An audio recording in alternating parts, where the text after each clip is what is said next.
केंद्रीय गृहमंत्री अमित शहांकडून रायगडावर छत्रपती शिवाजी महाराजांना अभिवादन। मुख्यमंत्री फडणवीस, उपमुख्यमंत्री एकनाथ शिंदे, अजित पवारांचीही उपस्थिती। शिवरायांची आज 345वी पुण्यतिथी। रायगडावर ऐनवेळी फडणवीसांकडून शिंदेंना भाषणाची संधी। अजितदादांचं भाषण झालंच नाही। फडणवीस शिंदेंना भाषणाचा आग्रह करत असल्याची दृश्य कॅमेरामध्ये कैद। छत्रपती शिवाजी महाराजांना महाराष्ट्रापुरतं मर्यादित करू नका, शिवरायांची प्रेरणा जगात पसरवा। किल्ले रायगडावरून अमित शहांचं राज्यातील जनतेला आवाहन। किल्ले रायगडाला पर्यटन स्थळ नाही तर प्रेरणास्थळ बनवण्याचा प्रयत्न करणार, केंद्रीय गृहमंत्री अमित शहांची किल्ले रायगडावरून घोषणा। छत्रपती शिवाजी महाराज आणि महापुरुषांविरोधामध्ये बोलणाऱ्यांसाठी कडक कायदा करावा। 10 वर्षांची शिक्षा अवमान करणाऱ्याला व्हायला हवी। किल्ले रायगडावरून छत्रपती उदयनराजे यांची अमित शहांकडे मागणी आहे।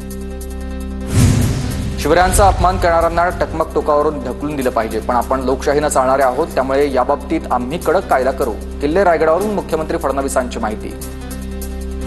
त्यांचं दिल्लीमध्ये तसंच मुंबईतल्या राजभवनाच्या जागेवर भव्य स्मारक करावं। अमित शहांनी याबाबत घोषणा करावी। रायगड शहांसमोर उदयनराजे यांची मागणी। कुठल्याही परिस्थितीमध्ये शिवरायांचं अरबी समुद्रात भव्य स्मारक उभारणार। दिल्लीमध्ये देखील शिवरायांच्या स्मारकासाठी प्रयत्न करणार। उदयनराजे यांच्या मागणीनंतर मुख्यमंत्री फडणवीसांची घोषणा। एकनाथ शिंदेंकडून शहांचा कणखर गृहमंत्री असा उल्लेख। तर शिवरायांनी स्वराज्याचं तोरण बांधलं नसतं तर आपण गुलामगिरीमध्येच असतो, शिंदेंचं वक्तव्य। मंगेशकर रुग्णालयानं प्रकाश आमटेंकडून 5 लाखांचं बिल घेतलं होतं। मंगेशकर रुग्णालयातील 7वा मजला मंगेशकर कुटुंबियांसाठी राखीव आहे। काँग्रेस नेते विजय वडेट्टीवार यांचा पुन्हा मंगेशकर कुटुंबासह रुग्णालयावर निशाणा।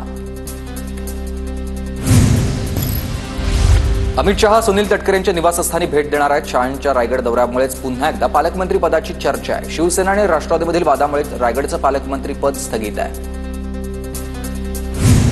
शहांच्या दौऱ्यात पालकमंत्री पदाचा आज विषय नाही, माझ्या मनामध्ये ती भावनाही नाही। स्नेहभोजनानिमित्त आज महायुतीचे नेते एकत्र आलेत, सुनील तटकरेंचं वक्तव्य। रायगडच्या पालकमंत्री पदाचा तिढा सुटेल आणि शिवसेनेचा पालकमंत्री असेल, मंत्री संजय शिरसाट यांचं वक्तव्य। तर शहा तटकरेंच्या घरी जेवतील यात काही गैर नाहीये, शिरसाटांचं विधान।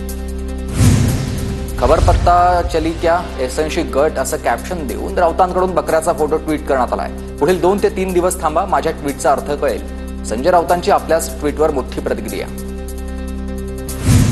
शिंदे तुम्हाला पुरून उरले, तुम्ही लपणारे उंदीर, राऊतांच्या ट्विटला संजय शिरसाट यांचं उत्तर। गोगावलेच नाही तर एकनाथ शिंदेंचंही आता चंबू गबाळा हे आवरायलाच भाजपनं सुरुवात केलेली आहे। शिंदेंनी सुरू केलेली कामं बंद पाडली, शिंदेंची गोची करून त्यांचा घरचा रस्ता दाखवला जाणार आहे। माजी खासदार विनायक राऊतांचं शिंदेंबद्दल मोठं विधान। वर्धा जिल्ह्यामधील उद्योगांचे महाराष्ट्र शासनासोबत 47 सामंजस्य करार। जिल्ह्यामध्ये 1247 कोटींची गुंतवणूक होणार आहे। 3314 नवतरुणांना रोजगाराच्या संधी मिळतील।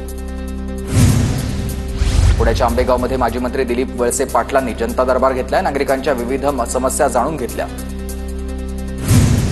अकोलामध्ये सकाळपासून ढगाळ वातावरण, उकाड्यापासून नागरिकांना काहीसा दिलासा।